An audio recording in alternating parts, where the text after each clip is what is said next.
Bueno, vamos a hablar o a referir en esta clase dentro de este módulo a la cuestión de la agencia judicial. Han visto ustedes en la clase anterior el tema de la agencia policial. Vamos a hablar ahora de la agencia judicial con referencia, digamos, al conjunto de actores, de protagonistas, de instituciones, de prácticas y de procesos que involucran tanto a la jurisdicción, los jueces penales, como a los ministerios públicos, el Ministerio Público de la Acusación, los fiscales, el Ministerio Público de la Defensa, los defensores, y que están directamente vinculados a la persecución penal y al ejercicio de poder punitivo. No hablamos de administración de justicia, preferimos utilizar la categoría de agencia judicial para referir a estos actores, a estas prácticas, a estos procesos y a estos sistemas de organización, porque la justicia o la administración de justicia hace referencia a administrar algo muy valioso, como es la justicia, que es un valor, y en fin, uno siempre espera que los valores se realicen en la mayor medida posible, aunque esto no siempre, por razones propias y por razones ajenas, puede concretarse, de modo que preferimos utilizar la referencia a agencia judicial para plantear, digamos, cuál es el impacto, la incidencia que la agencia judicial puede tener en materia de seguridad o de inseguridad, en materia de protección de derechos e incluso de un modo más estricto en materia de prevención, control del delito y eventualmente de represión o castigo del delito. La pregunta sería básicamente, y esto nos va a desagregar una serie de cuestiones y de respuestas, es cuál es el impacto, cuál es la incidencia de la agencia judicial en esta problemática. Y obviamente la pregunta nos obliga a una serie de aclaraciones. En primer lugar, ¿cuál es la incidencia de la agencia judicial en materia de seguridad? Esto supone, en primer lugar, acordar cuál es el concepto de seguridad. Es decir, de qué estamos hablando cuando hablamos de seguridad y cuáles son las dimensiones de ese concepto, tema al cual nos hemos referido en las primeras presentaciones, en las primeras clases. En segundo lugar, obviamente, para poder medir ese impacto o incidencia, si es que realmente lo tiene, tenemos que establecer o determinar cuáles son las funciones de la agencia judicial, es decir, cuáles son los objetivos político-institucionales de la agencia judicial y en qué medida se vinculan con la problemática de la seguridad, según la dimensión que le adjudiquemos a esta problemática, o con la problemática del control, prevención y o castigo del delito. Y en tercer lugar, obviamente, más allá de que este orden lo voy a invertir en el desarrollo después de los temas, en tercer lugar, obviamente esto tiene que ver con los distintos diseños o estructuras de agencias judiciales y de procesos, digamos, de trabajo, porque no es lo mismo una agencia judicial verticalizada, centralizada, burocratizada, que una agencia judicial descentralizada, desburocratizada, de una estructura mucho más flexible. Y no es lo mismo un proceso de trabajo marcado por un sistema inquisitivo que por un sistema mixto, que por un sistema acusatorio.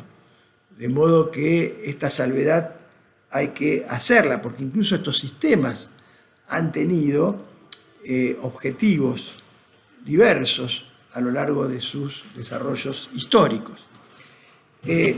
Primera cuestión es esta, la segunda tiene que ver con la ubicación de la agencia judicial en el contexto de lo que nosotros llamamos el sistema penal.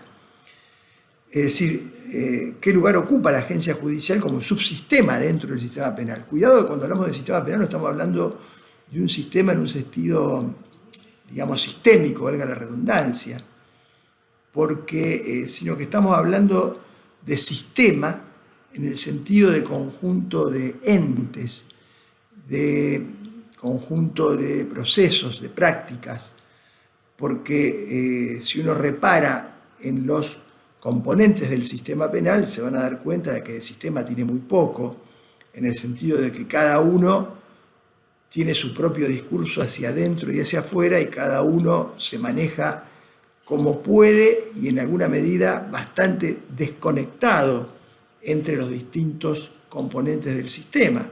Precisamente uno de los grandes déficits o falencias del funcionamiento de los sistemas penales es que justamente no existe una articulación y una coordinación adecuada entre sus componentes.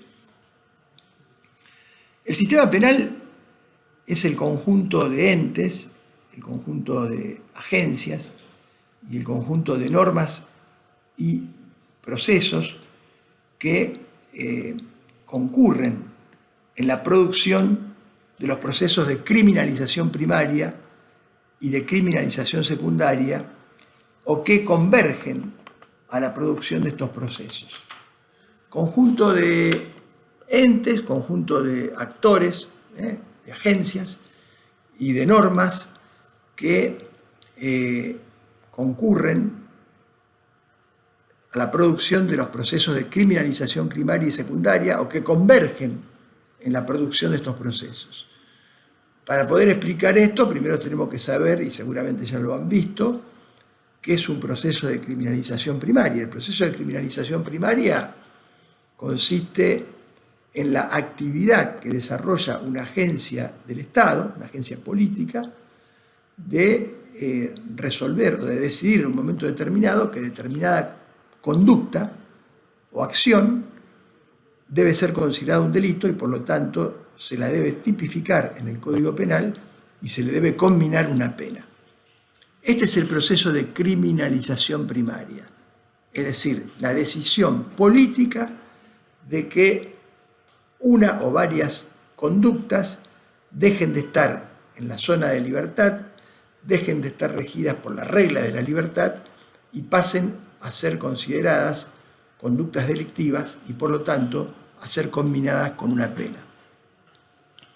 Este proceso de criminalización primaria tiene como protagonista esencial a una agencia del Estado, una agencia política, que es el Congreso de la Nación, que en actividad concurrente con el Ejecutivo, que promulga las leyes, es el que tiene la potestad de sancionar el Código Penal y eventualmente de sancionar leyes penales. Proceso de criminalización secundaria. ¿Qué es el proceso de criminalización secundaria? El proceso de criminalización secundaria consiste ya ahora en la acción concreta del sistema de poner manos sobre alguien que es sospechado de haber cometido un delito. Es decir, el proceso de criminalización secundaria es ya trabajar en terreno, concretamente sobre una persona a la cual se sospecha que ha cometido uno de los hechos que integran el programa de la criminalización primaria, o sea, un hecho delictivo. Y en este proceso de criminalización secundaria aparece la actividad fundamental de tres agencias también estatales. En primer lugar, la agencia policial, la han visto con el profesor Saín en las clases pasadas. En segundo lugar, la agencia judicial y en tercer lugar, la agencia ejecutiva. ¿Y por qué los pongo en este orden? Porque la agencia policial es la que está en la trinchera, en la línea de fuego, está en la calle, en contacto, digamos, con la eventual ilicitud penal. La agencia judicial es la que debe llevar adelante eventualmente la investigación y juzgamiento del hecho delictivo que se le imputa o se le atribuye a un sospechoso. Y la agencia ejecutiva, que es la agencia penitenciaria, la agencia penitenciaria, que es una agencia ejecutiva también, es precisamente la agencia que debe, en alguna medida, llevar adelante el proceso de ejecución de una pena cuando una persona ya ha sido declarada culpable y condenada a una pena de encierro por la agencia judicial. Fíjense que de estas 3 agencias estatales, 2 de ellas en general pertenecen al Poder Ejecutivo, la agencia policial y la agencia penitenciaria, y una, la del medio, la agencia judicial, pertenece a un poder independiente, que es el Poder Judicial. Pero bueno, estas son las agencias que formalmente y materialmente intervienen en los procesos de criminalización primaria y de criminalización secundaria. Hay otras agencias que de manera indirecta contribuyen o convergen en la producción de estos procesos de criminalización primaria y de criminalización secundaria. Son muchas, pero hay 2 que son muy importantes. Una, les diría, con una importancia decisiva hoy en día, tanto en el proceso de criminalización primaria como en el proceso de criminalización secundaria, que es la prensa. Y la otra, con una importancia relativamente menor, pero también con una importancia central, que contribuye o que converge a la producción de estos procesos, que son las universidades y los centros de reproducción ideológica, porque en última instancia una parte de los integrantes de estas agencias, la agencia política, los legisladores, muchos de ellos, una gran parte, y fundamentalmente la agencia judicial, casi de manera excluyente, obviamente está monopolizada por profesionales que pasan por la universidad. En cualquier caso, y por fuera de estas agencias que intervienen formalmente en la criminalización primaria y secundaria, Congreso para sancionar las leyes penales, policía, agencia judicial, penitenciarios, ya cuando debe ejercerse el proceso de criminalización sobre una persona de carne y hueso en concreto, por fuera de estas agencias, obviamente la agencia publicitaria, la prensa, tiene hoy un rol decisivo porque es un gran condicionante tanto de la política criminal y por lo tanto de la labor de la agencia política que sanciona leyes penales. Hoy la agenda de la política en el diseño de la política criminal y por lo tanto en la sanción de leyes penales está fuertemente condicionada por los medios masivos de comunicación, pero también los medios masivos de comunicación condicionan mucho la actividad de la agencia policial y la actividad de la agencia judicial. Para terminar con este concepto, me permito darle algún dato de la realidad, ¿no?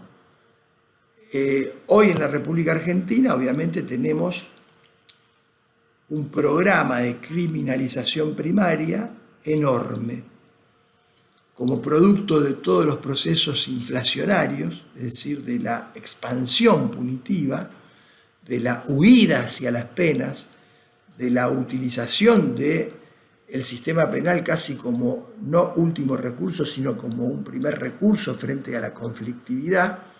Se han sancionado y se han multiplicado la sanción de las leyes penales, y esto ha generado un programa criminalizante de una dimensión tremenda. Hoy tenemos un código penal con más de 500 o 600 artículos, si uno suma los artículos bis, los ter, los quater, los quinquies, y además tenemos más de 300 leyes penales especiales o leyes no penales que contienen disposiciones punitivas, incluso leyes que nadie conoce, como la ley de vino, donde hay previstos 2 delitos. Obviamente que este programa criminalizante es tan grande que es imposible de ser realizado porque estaríamos todos presos. Si hoy la República Argentina pudiera realizar todo su programa criminalizante, su proceso de el resultado del proceso de criminalización primaria, le diría que poca gente quedaría en libertad. Por otra parte, las agencias que intervienen en la criminalización secundaria tienen una capacidad de actuación muy limitada, por lo tanto no pueden desarrollar o no pueden ejecutar todo este programa criminalizante. De modo que se produce una suerte de pirámide invertida.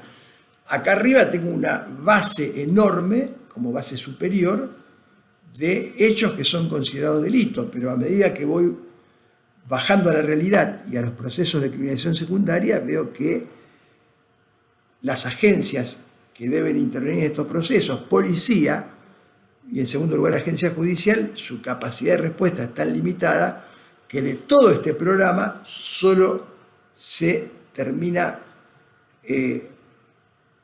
operando sobre una cantidad reducida de hechos y también de delitos.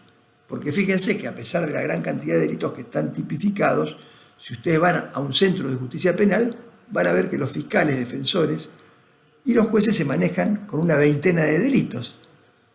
Y esto es la prueba más cabal de algo que es un dato estructural de todos los sistemas penales, que es la selectividad del funcionamiento operativo de los sistemas penales.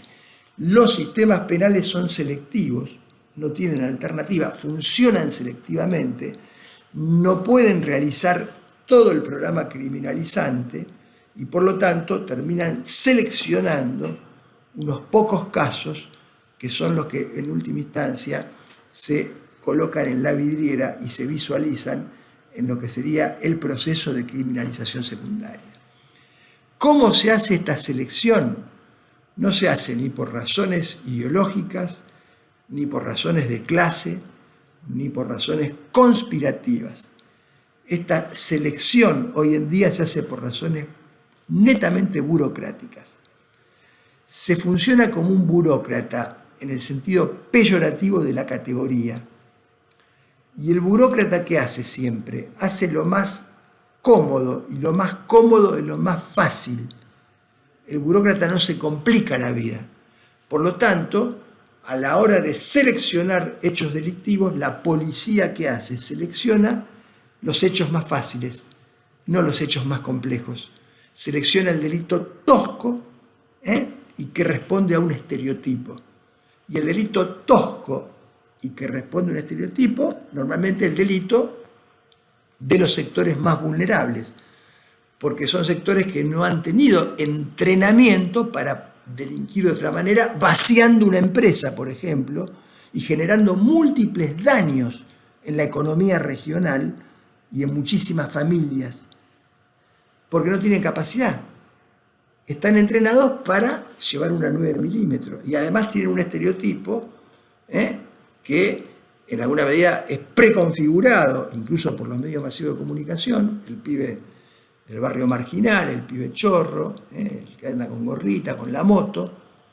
Y bueno, muchas veces ese pibe también comete delitos, de modo que lo más fácil que hay es agarrar a esa gente. No nos vamos a meter con alguna complicación, tener que investigar complejamente una trama, digamos, de una organización delictiva o de un delito complejo o de un delito económico. Y a esas pautas responde la selectividad del sistema. Obviamente, esta selectividad criminalizante lleva a otro proceso que es la prisonización.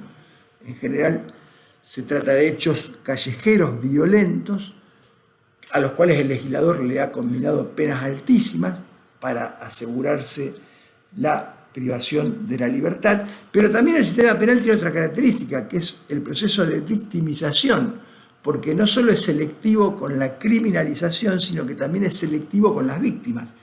La gran mayoría de las víctimas de este tipo de delitos pertenecen a los mismos sectores vulnerables a los que pertenecen las personas sospechadas de haberlos cometidos. Así más o menos funciona el sistema penal y en ese contexto aparece la agencia judicial a la cual nos vamos a referir o nos vamos a seguir refiriendo en los próximos videos.